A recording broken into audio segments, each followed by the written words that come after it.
Meu filho me disse para sumir da vida dele. Mas o que veio depois ninguém esperava. Essas palavras saíram da boca do meu único filho, Daniel, num almoço de domingo que deveria ser especial. Ele estava sentado do outro lado da mesa, com aquele olhar frio que eu não reconhecia mais. Mãe, por que a senhora não some da minha vida de uma vez? A gente não precisa mais de você aqui.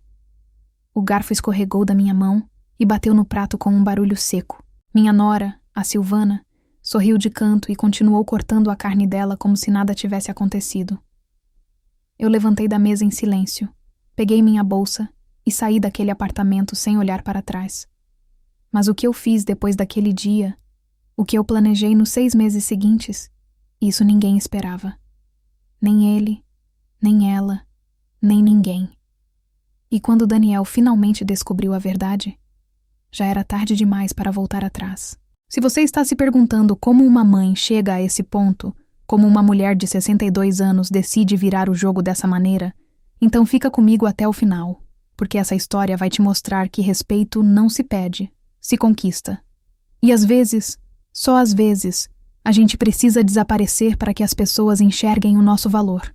Antes de continuar, se você gosta de histórias reais de superação, de mulheres que não aceitam ser pisoteadas, se inscreve no canal e ativa o sininho. Aqui a gente não romantiza sofrimento. A gente mostra que é possível reagir com inteligência e dignidade. Meu nome é Vera Lúcia, mas todo mundo sempre me chamou de Vera. Eu preciso voltar uns 30 anos para você entender como eu cheguei naquele almoço, ouvindo meu filho me mandar sumir da vida dele. Eu sempre trabalhei com educação. Fui professora de matemática a vida inteira, daquelas que acorda cedo, prepara a aula até tarde, corrige prova de madrugada. Quando o Daniel nasceu, eu tinha 28 anos e estava casada com o Marcelo, um homem que eu amava, mas que tinha um defeito terrível. Era viciado em jogo. Cassino online, bingo, aposta esportiva, qualquer coisa que prometesse dinheiro fácil, o Marcelo estava lá. No começo eu não sabia. Descobri quando o Daniel tinha 3 anos e a conta de luz foi cortada. Fui atrás de entender o que tinha acontecido e descobri que o Marcelo tinha pegado o dinheiro das contas para apostar num jogo de futebol. Perdeu tudo. A partir dali, foi ladeira abaixo. Ele prometia parar, chorava, pedia perdão, mas uma semana depois estava apostando de novo. Até que um dia ele simplesmente sumiu. Deixou um bilhete em cima da mesa. Desculpa, Vera, eu não consigo parar. Vocês vão viver melhor sem mim. E foi isso. O Daniel tinha 5 anos, e de repente era só eu e ele contra o mundo. Eu chorei muito nas primeiras semanas, mas depois sequei as lágrimas. Olhei para o meu filho dormindo no colchão no chão do nosso quartinho alugado e prometi: você vai ter tudo que eu não tive. Você vai estudar, vai ser alguém na vida, e eu vou fazer isso acontecer. Passei a dar aulas em 2 escolas. De manhã numa escola pública, de tarde numa particular. À noite dava aulas particulares em casa. Matemática, física, química, o que aparecesse. Tinha dia que eu chegava em casa 10 da noite, morta de cansada, mas ainda sentava com o Daniel para ajudar ele nas lições. Eu não queria que ele crescesse achando que era sozinho no mundo. Eu estava ali, sempre. O Daniel era um menino inteligente, tirava notas boas, nunca me deu trabalho. Quando adolescente, ele era quieto, meio tímido, mas responsável. Ajudava em casa, lavava louça, fazia compras no mercado. A gente tinha uma relação boa. Ele me contava as coisas, sentava comigo para assistir filme, me chamava para conversar. Eu me sentia realizada. Pensava, eu consegui, criei um homem de bem. Quando ele passou no vestibular para engenharia civil, eu quase desmaiei de felicidade. Lembro que abri o computador tremendo, vi o nome dele na lista de aprovados e gritei tanto que o vizinho bateu na parede. O Daniel veio correndo do quarto. A gente se abraçou, pulou, chorou. Foi um dos dias mais felizes da minha vida. Mas a faculdade era federal, longe de casa. Ficava em outra cidade, a 150 quilômetros de distância. O Daniel precisava morar lá. E morar lá significava aluguel, alimentação, transporte. material. Eu fiz as contas. Ia dar uns $2.500 por mês, no mínimo. 30 mil bares por ano. 150 mil reais nos 5 anos do curso. Eu não tinha esse dinheiro guardado. Meu salário de professora mal pagava nossas contas. Foi quando eu tomei uma decisão que mudou tudo. Eu tinha um terreno que minha avó me deixou de herança quando morreu. Era um pedaço de terra numa cidade do interior, perto da divisa com Minas. Não era grande coisa, mas tinha valor. Valia uns 180 mil. Vendi. Vendi para pagar a vida do meu filho na faculdade durante 5 anos. Usei o dinheiro para alugar um apartamento para ele, comprar móveis básicos, garantir que ele tivesse comida todo mês, transporte, livros, tudo. O Daniel ficou emocionado. Lembro dele segurando minha mão e falando: "Mãe, eu prometo que vou me formar e vou cuidar da senhora. A senhora nunca mais vai precisar se preocupar com nada." Eu guardei essas palavras no coração como quem guarda um tesouro. Os 5 anos passaram. O Daniel se formou, tirou CR alto, arrumou um emprego rápido numa construtora grande. Começou ganhando R$ 5.500. Depois foi promovido, passou para R$ 7.800. Depois R$ 9.200. Comprou um carro, um Civic usado, mas conservado. Voltou para a nossa cidade e alugou um apartamento pequeno. Eu continuava na minha casinha alugada, dando aulas, mas estava feliz. Meu filho tinha vencido na vida. A gente se via toda semana. Ele vinha almoçar comigo aos domingos. Eu fazia aquele frango assado que ele adorava, arroz com brócolis, farofa. A gente conversava sobre trabalho, sobre os planos dele, sobre a vida. Ele me dava dinheiro às vezes, 500 e 800 reais para ajudar. Dizia: "Mãe, pode guardar isso aí. Qualquer coisa, a senhora me pede." Eu agradecia, emocionada. Achava que tudo tinha dado certo. Até que ele conheceu a Silvana. Foi numa festa de fim de ano da empresa. Ela era arquiteta, trabalhava no mesmo prédio que ele. Bonita, elegante, cabelo cacheado sempre arrumado, roupa cara. Quando o Daniel me apresentou ela pela primeira vez, eu tentei ser acolhedora. Preparei um almoço especial, limpei a casa toda, comprei flores para enfeitar a mesa. Mas a Silvana entrou pela porta e já foi olhando tudo com um ar de superioridade. "Ai, que bonitinha a sua casa, Vera. Bem, aconchegante." O tom não era de elogio, era de dó. Eu engoli o desconforto e servi o almoço. Ela comeu pouco, ficou mexendo no celular, fez comentários sobre a decoração. "Nossa, esse quadro é vintage, né? Estilo retrô?" Não era retrô, era velho mesmo, mas eu não falei nada. O Daniel parecia encantado com ela. Ria de tudo que ela dizia, concordava com tudo. Eu percebi que ele estava mudando. Aos poucos, mas estava. Começou a falar diferente, usar palavras que ele nunca usava. Networking, mindset, lifestyle. Começou a frequentar lugares que ele nunca tinha ido, restaurantes caros, bares descolados, e começou a me visitar menos. De toda semana passou para quinzenal, depois mensal. Quando eu ligava, ele estava sempre ocupado. "Mãe, tô numa reunião. Depois eu ligo de volta." E não ligava. Quando eu insistia, ele ficava irritado. "Mãe, para de ficar me cobrando. Eu tenho minha vida." E então veio o casamento. Eles noivaram rápido. 6 meses de namoro. A Silvana já tinha tudo planejado. Festa em buffet chique, 200 convidados, vestido importado. O Daniel me ligou para avisar. "Mãe, a gente vai casar. Queria que a senhora soubesse." Eu fiquei feliz, mas ao mesmo tempo estranhei o tom. Era como se ele estivesse me informando, não me convidando. Perguntei se eu podia ajudar em alguma coisa. Ele hesitou. "Não precisa, mãe. A Silvana já está organizando tudo." Mas depois, 3 semanas antes do casamento, ele me ligou. "Mãe, na verdade, a gente está precisando de uma ajuda. O buffet ficou mais caro do que a gente esperava. Será que a senhora consegue dar uns 25 mil?" 25 mil reais. Era quase tudo que eu tinha guardado. Mas era o casamento do meu filho. Eu não pensei 2 vezes. "Consegue, filho. Eu transfiro amanhã. Transferi. Ele agradeceu rápido. Valeu, mãe. A gente não esquece disso. Mas esqueceu. Porque depois daquele dia, tudo mudou de vez. O casamento foi lindo, não vou mentir. Decoração impecável, comida maravilhosa, tudo perfeito. Eu fui sozinha.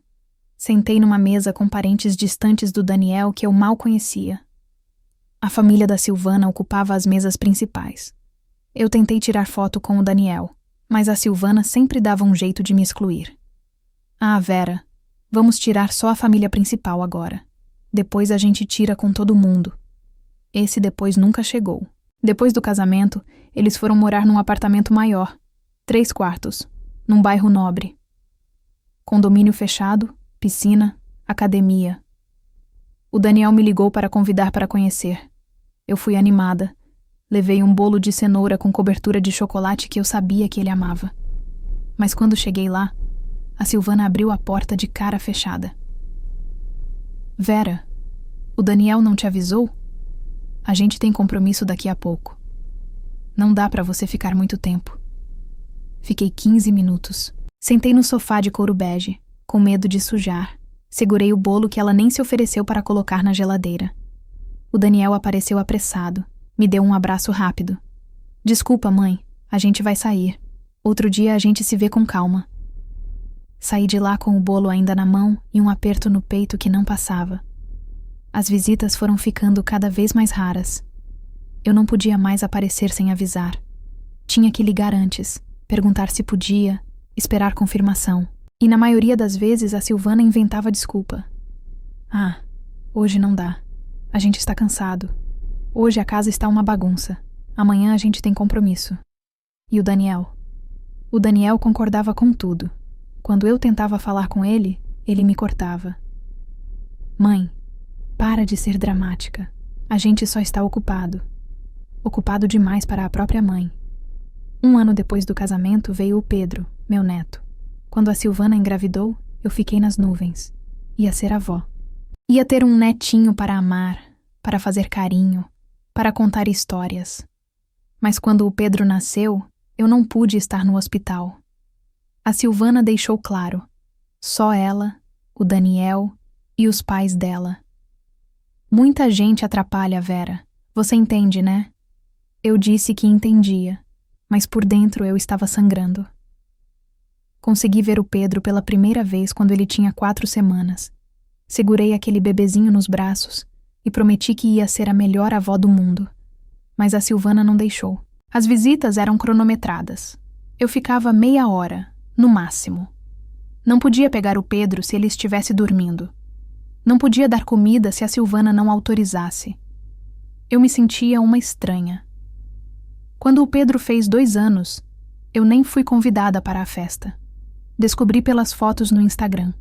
Uma festa enorme, decoração de super-herói, bolo de 3 andares. Os pais da Silvana estavam lá sorrindo. Eu não estava. Liguei para o Daniel chorando. Filho, por que você não me convidou para o aniversário do Pedro? Ele suspirou, irritado. Mãe, foi uma festa pequena, só família próxima. Família próxima. Eu não era família próxima. E então chegou aquele domingo. O domingo em que tudo desmoronou de vez. A Silvana tinha me ligado na quinta-feira, coisa rara. Vera, vem almoçar aqui no domingo. O Daniel está querendo te ver. Eu fiquei animada. Pensei que finalmente as coisas iam melhorar. Comprei um presente para o Pedro. Um carrinho de controle remoto. Fiz um pudim, que era a sobremesa favorita do Daniel. Me arrumei, botei meu vestido florido, passei perfume. Cheguei no horário. A Silvana abriu a porta com um sorriso estranho. Um sorriso que não chegava nos olhos. Entra, Vera. O Daniel estava na sala, sentado no sofá, mexendo no celular. Ele levantou, me cumprimentou com um beijo rápido no rosto. Oi, mãe. O tom era seco. Sentamos para almoçar. A mesa estava bonita, comida bem feita. Mas o clima estava pesado. Ninguém falava muito. Eu tentava puxar conversa, perguntar sobre o Pedro, sobre o trabalho, mas as respostas eram curtas, monossilábicas, até que a Silvana soltou. Vera, a gente precisa conversar uma coisa com você. Meu coração apertou. Fala. O Daniel limpou a garganta, evitando meu olhar. Mãe, é que a gente acha que está na hora da senhora dar um espaço para a gente. A senhora está muito presente, sabe? Fica ligando, querendo visitar, cobrando atenção. A gente tem nossa vida, nossos compromissos. A senhora precisa viver a vida da senhora também. Eu pisquei, sem entender. Filho, eu não estou atrapalhando vocês. Eu só quero estar perto, ver meu neto, estar com você. A Silvana bufou. Vera, você não entende. A gente não tem obrigação de ficar te incluindo em tudo. A gente tem nossos planos, nossas coisas. Você precisa parar de depender emocionalmente do Daniel. Isso não é saudável. Depender emocionalmente? Eu senti uma onda de calor subir pelo corpo. Silvana, eu criei esse homem sozinha. Eu abri mão de tudo por ele. Eu vendi o único patrimônio que eu tinha para ele estudar. O Daniel me cortou, e o que ele disse a seguir me destruiu. Mãe, ninguém pediu para a senhora fazer isso. A senhora escolheu, e agora fica jogando na minha cara como se eu devesse alguma coisa.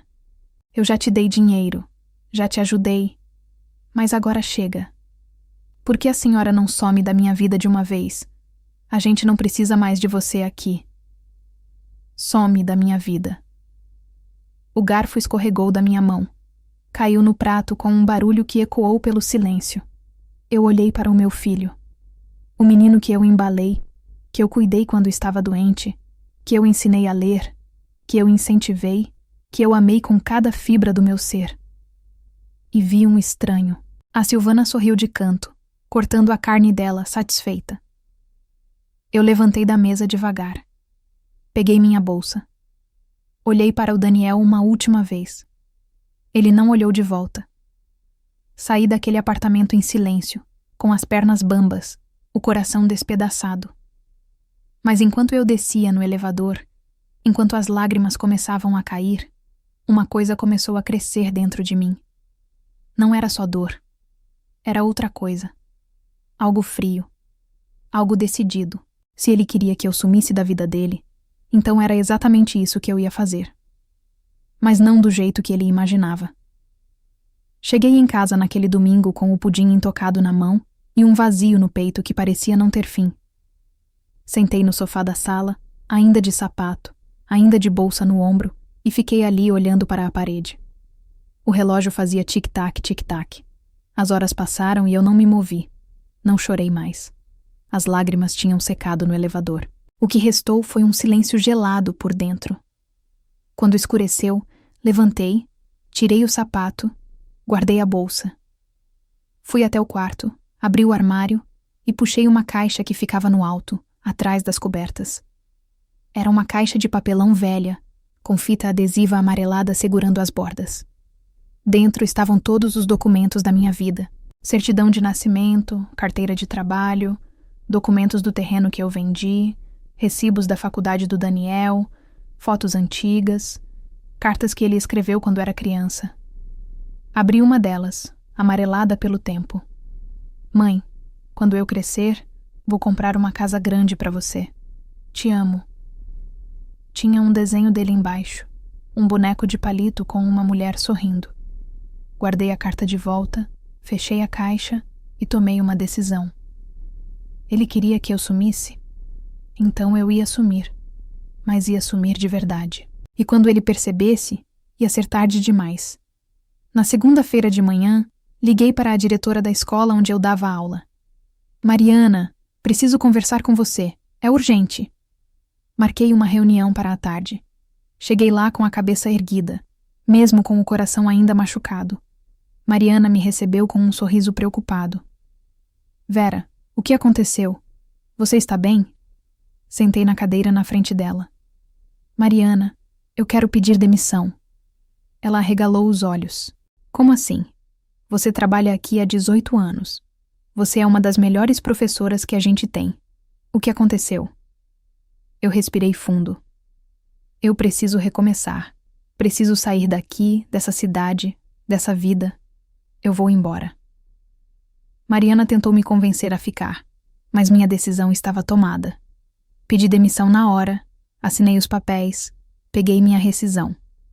Eram uns 48.000 reais, somando férias, 13º proporcional, FGTS.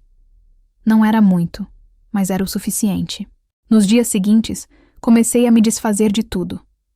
Vendi os móveis, mesa, sofá, cama, guarda-roupa, tudo. Deixei só o essencial numa mala. Roupas, documentos, algumas fotos que eu não consegui jogar fora. Cancelei o aluguel da casa, avisei os vizinhos que estava de mudança. A dona Conceição, que morava ao lado há 10 anos, ficou chocada. Vera, para onde você vai? Eu sorri. Vou viver, Conceição. Vou finalmente viver. Passei 2 semanas organizando tudo. Pesquisei no computador, liguei para antigas colegas de faculdade, procurei oportunidades e encontrei.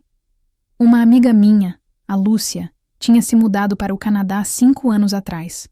Trabalhava como coordenadora pedagógica numa escola brasileira em Toronto. Eu liguei para ela. Lúcia, você ainda está no Canadá? Estou sim, Vera. Nossa, faz tempo que a gente não fala. Como você está? Estou bem. Lúcia, me diz uma coisa.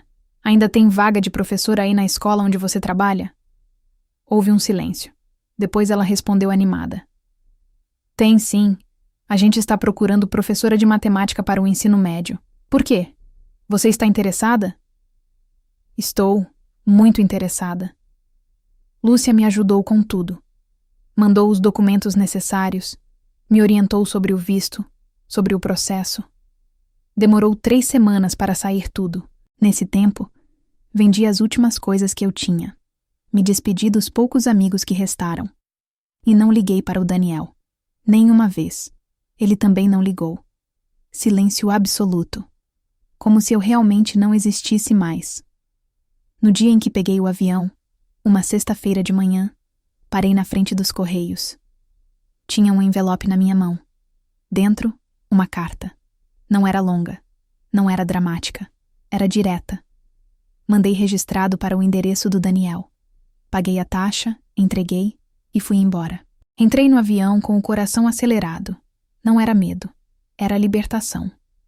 Quando o avião decolou e vi a cidade ficando pequena lá embaixo, senti que um peso gigantesco saía dos meus ombros.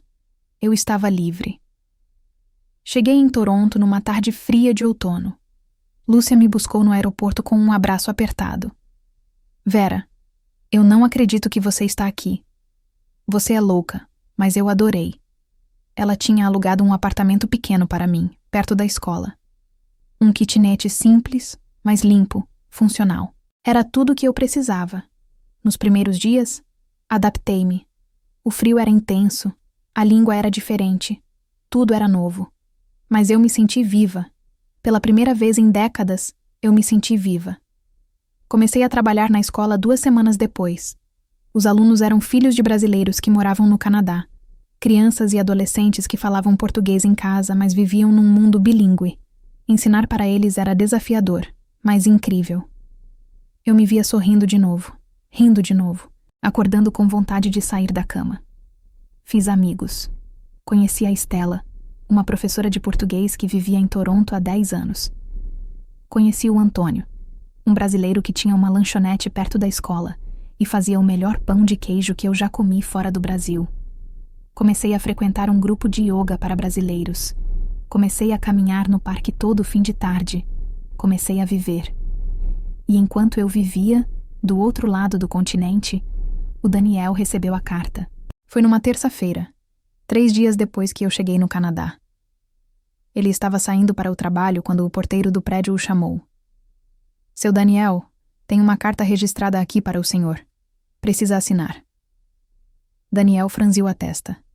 Carta registrada? Assinou o recibo. Pegou o envelope. Viu o nome do remetente. Vera Lúcia da Silva. Minha mãe, ele pensou. Subiu no elevador, rasgou o envelope, tirou a carta. Eram 2 páginas escritas à mão. Reconheceu minha letra na hora. Começou a ler ali mesmo, em pé no elevador. Daniel, você me pediu para sumir da sua vida. Então é isso que eu estou fazendo. Quando você ler essa carta, eu já vou estar longe. Bem longe. Não adianta me procurar, não adianta ligar. Eu não vou atender. Eu passei 34 anos da minha vida te criando, te amando, me sacrificando por você. Vendi o único bem que eu tinha para você estudar. Abri mão dos meus sonhos para realizar os seus. E o que eu recebi em troca? Desprezo, humilhação, a sensação de que eu era um peso, um estorvo na sua vida perfeita.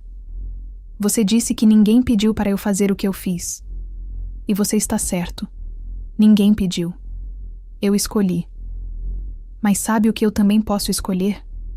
Eu posso escolher parar. Eu posso escolher viver para mim. Eu posso escolher sumir. Então é isso. Eu sumi. Não porque você mandou, mas porque eu mereço. Eu mereço ser feliz longe de quem não me valoriza. Eu mereço viver sem migalhas de afeto. Eu mereço mais. Espero que você seja feliz com a Silvana, com o Pedro, com a vida que vocês construíram sem mim. De verdade. Eu não guardo rancor. Só guardo tristeza. Tristeza por ter perdido meu filho para a indiferença. Cuida bem do Pedro. E se um dia ele te perguntar sobre a avó, conta pra ele que eu existia, que eu amava vocês. E que eu escolhi me amar também. Adeus, Daniel. Mãe. Ele leu a carta 2 vezes, depois uma terceira.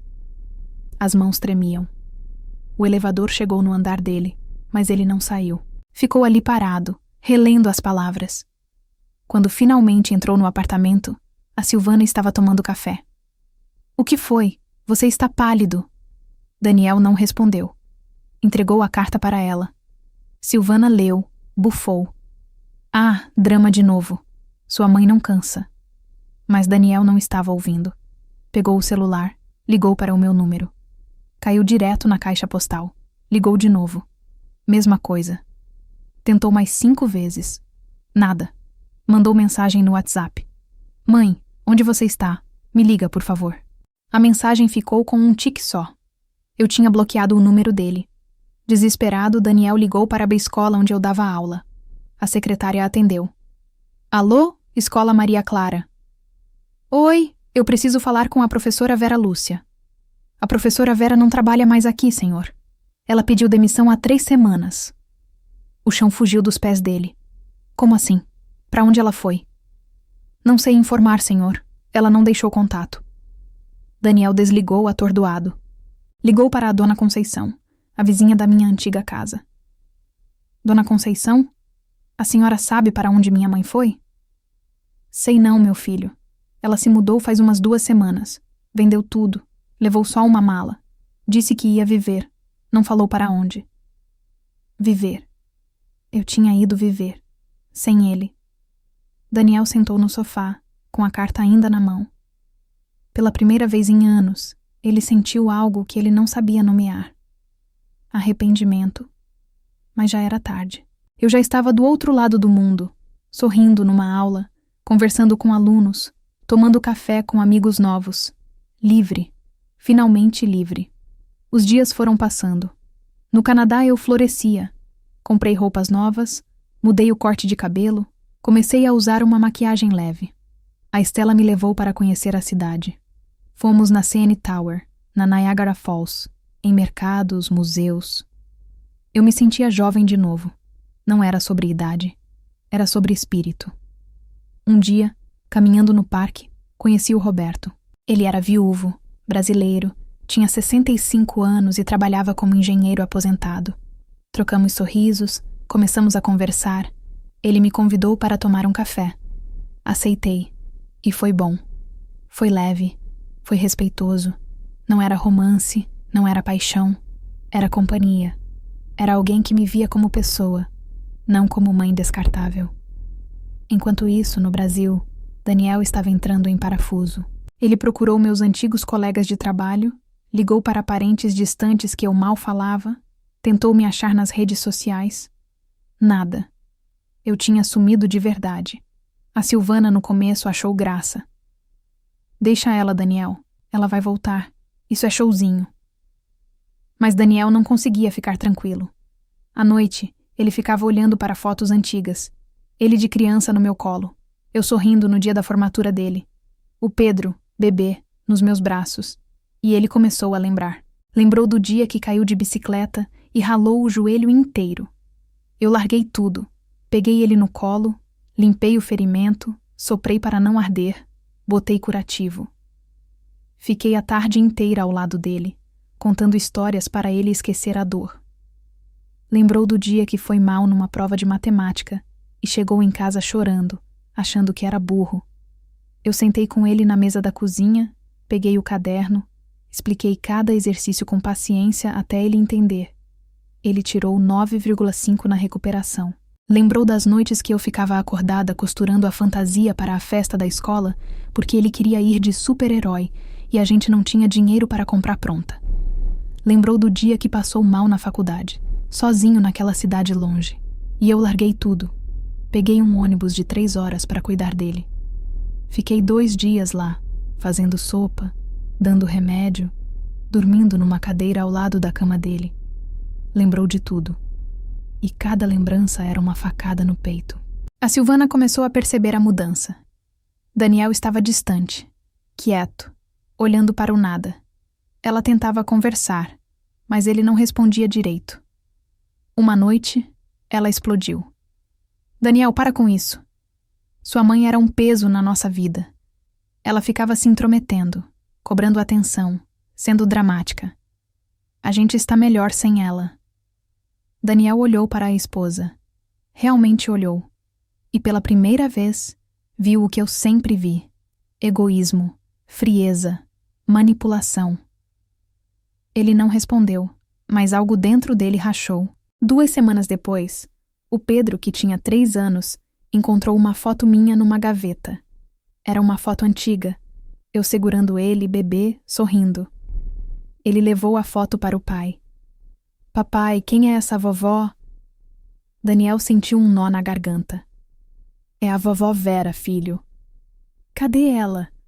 Por que ela não vem mais aqui? Daniel não conseguiu responder. Pegou o filho no colo e chorou. Chorou pela primeira vez desde que eu fui embora. Chorou porque percebeu o tamanho do erro que cometeu. Chorou porque sabia que eu não ia voltar. Passou mais um mês. Daniel estava irreconhecível. Emagreceu, parou de se arrumar, começou a faltar no trabalho. A Silvana estava furiosa. Você vai perder o emprego por causa disso? Por causa dela? Acorda, Daniel. Mas ele não acordou. Ele afundou. Até que um dia, desesperado, ele contratou um investigador particular. Gastou 8.000 reais para me encontrar. E o investigador encontrou. Descobriu que eu estava no Canadá, trabalhando, vivendo. Passou o endereço, o telefone da escola, tudo. Daniel pegou o telefone, as mãos tremendo, e ligou para a escola. Uma secretária atendeu em inglês. Ele enrolou, tentou se explicar.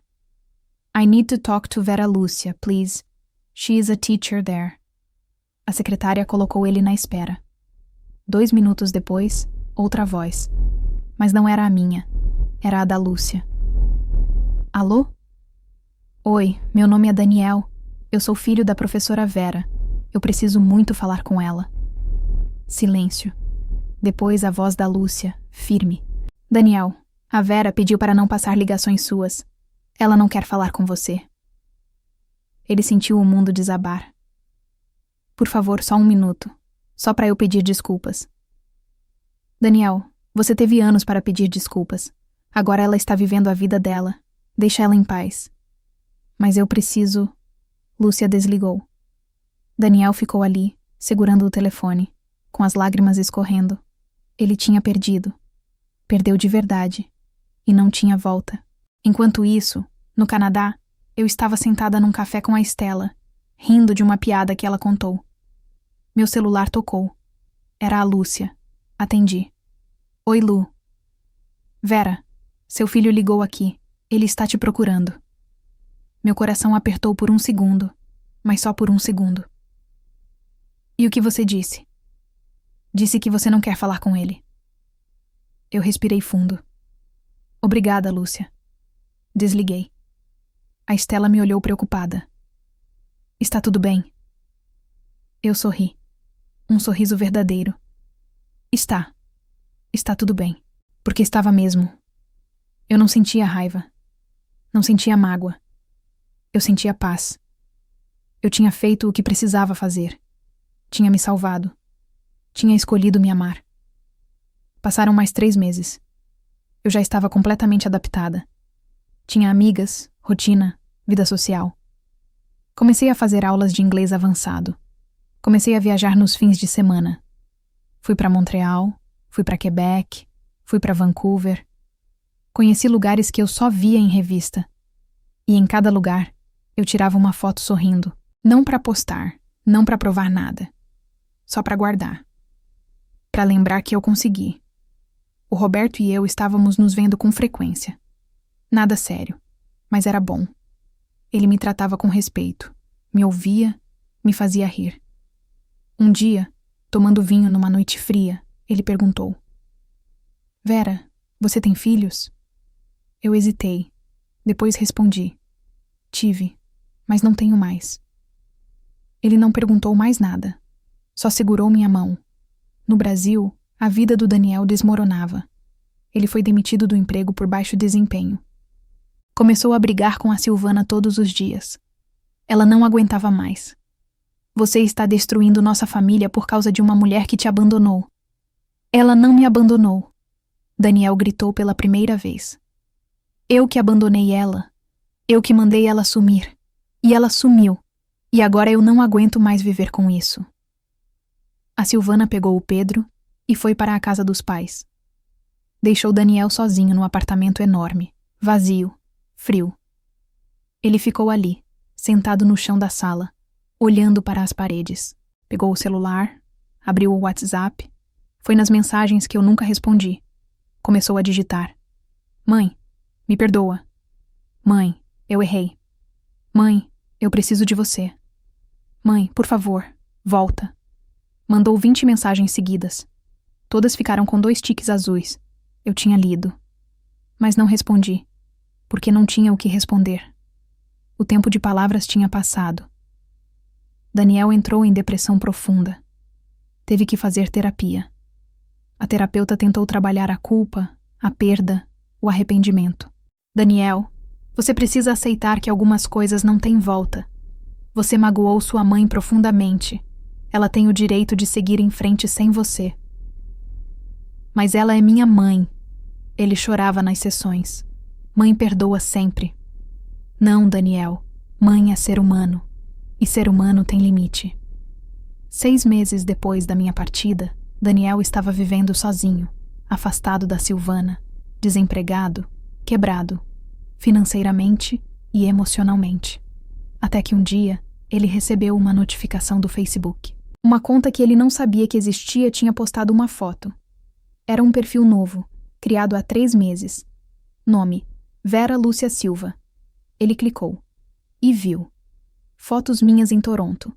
Eu na frente da CN Tower sorrindo. Eu num café, rindo. Eu no parque, abraçada com a Estela. Eu numa festa da escola, rodeada de alunos. Eu num restaurante ao lado do Roberto, os dois sorrindo. Ele rolou a página vendo cada foto.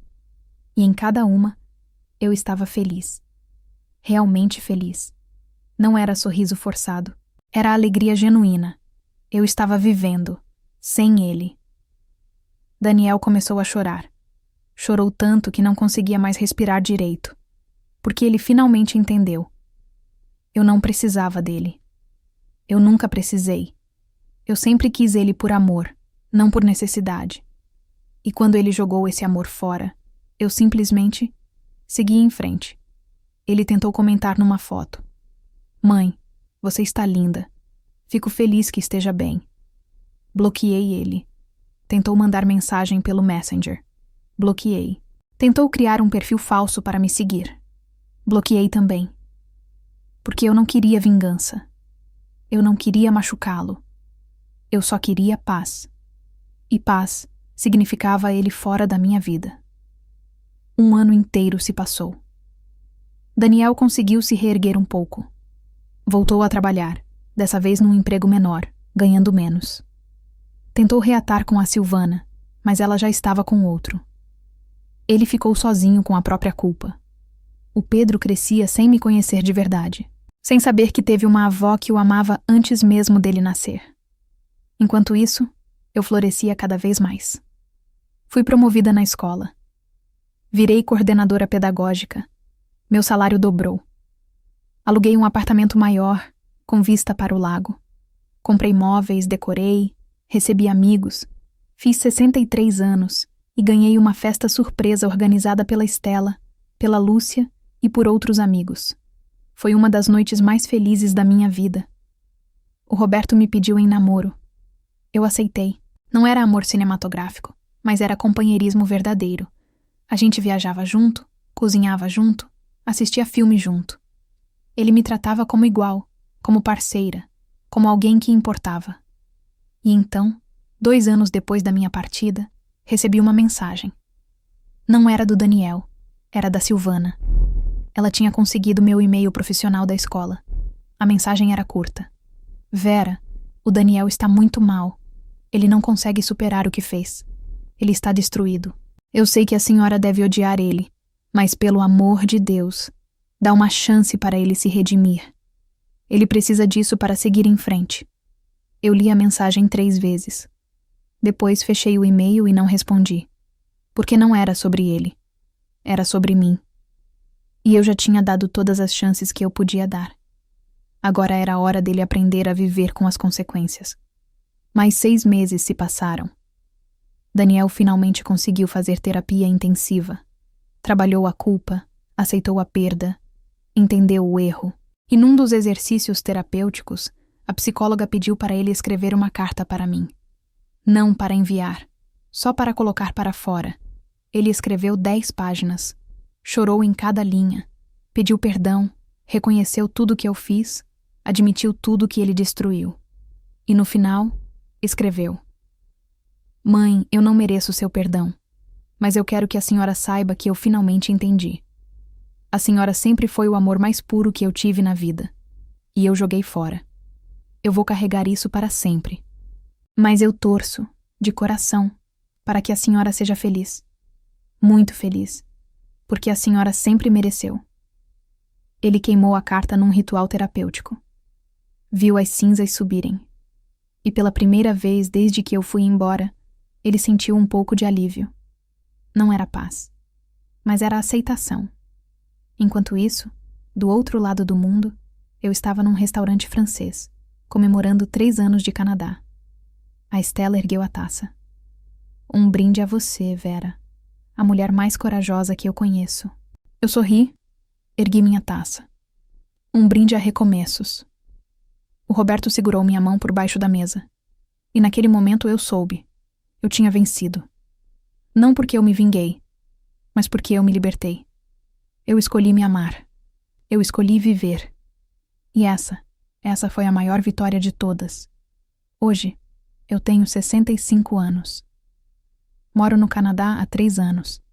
Tenho amigos, trabalho, vida social, relacionamento saudável. Acordo todo dia agradecendo por ter tido coragem de sumir quando me mandaram sumir, porque foi sumindo que eu me encontrei. O Daniel continua no Brasil, refez a vida do jeito que deu. Não somos próximos, não conversamos. Talvez um dia, quem sabe, a gente consiga ter uma conversa. Mas não vai ser porque ele me procurou, vai ser porque eu escolhi. No meu tempo, nas minhas condições. Porque o que eu aprendi nesses anos todos é que amor de mãe não é incondicional. Amor de mãe é humano. E humano tem limite, tem dignidade, tem valor próprio. E quando você é desrespeitado, humilhado, descartado, você tem o direito de ir embora. Você tem o direito de escolher você. Então, se você está passando por algo parecido, se alguém que você ama está te tratando como descartável, eu quero que você saiba. Você pode sumir. Você pode recomeçar. Você pode viver. E não é egoísmo. É sobrevivência. Porque no final, A única pessoa que vai estar com você até o último dia é você mesmo. Então cuida de você. Escolhe você. Ama você. E se precisar sumir para isso, suma. Suma e renasça. Como eu renasci. E pode ter certeza, você vai olhar para trás um dia e agradecer por ter tido essa coragem.